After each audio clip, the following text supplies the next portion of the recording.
এই কনকনে শীতে সেদিন বড় আপু বলল আপুর নাকি খুব বেশি বোয়া ভাত খেতে ইচ্ছে করছে। যেহেতু সেদিন অনেক বেশি ঠান্ডা ছিল তাই খুব একটা এলাহি আয়োজন হয়নি, শুধুমাত্র 2-3 রকমের ভর্তা দিয়েই বোয়া ভাত খাওয়া হয়েছিল। আসসালামু আলাইকুম, সবাইকে আমন্ত্রণ জানাচ্ছি আমার পেজ মিস জুরাইনে। বুঝতেই পারছো আমার আজকের ব্লগটি থাকছে সেদিনের ছোটখাটো কিছু প্রিপারেশন নিয়ে। যেহেতু আমি ভয়েস ওভার দিয়ে অভ্যস্ত নই তাই ছোটখাটো ভুল হলে তোমরা ক্ষমা সুন্দর দৃষ্টিতে দেখবে আশা করি। প্রথমেই হচ্ছে এখানে কালো জিরা ভর্তার জন্য প্রিপারেশন চলছিল। বড় আপু এখানে কালো জিরা, শুকনা মরিচ, পেঁয়াজ, তারপর হচ্ছে সরিষার তেল, এগুলোকে রসুন একসাথে এগুলোকে দিয়ে সুন্দর করে ভেজে নিচ্ছিল। আর পাশে এখানে টমেটোগুলোকে একটু গ্রিল করে নেওয়া হচ্ছিল, এটা দিয়ে টমেটো চাটনি করা হবে।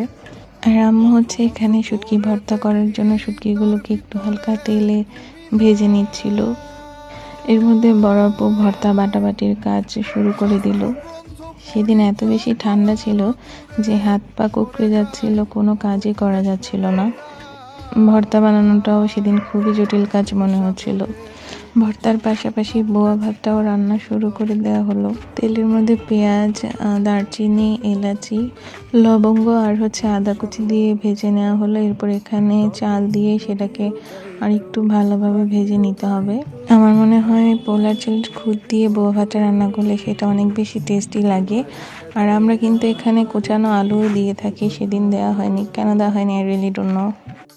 কালো জিরা ভর্তা শেষে বড় পৌঁছে এখানে শুটকির ভর্তা বানাচ্ছিল।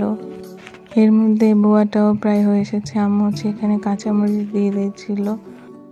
এই ভর্তাটা সেদিন এত বেশি টেস্টি হয়েছিল কি আর বলবো। আমরা 3-4 জন মিলে মাত্র খেয়ে সেদিন সব ভর্তা একবারই শেষ করে ফেলেছি। This is one of my comfort food.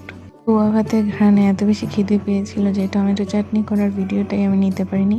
সাথে হচ্ছে সবার জন্য ডিম ভেজে নিলাম। আই ফিল লাইক ওরা কত আনলাকি যারা বাঙালি না আর আমাদের মতো এমন মজার মজার ভর্তা ভাতের স্বাদ দিতে পারে না।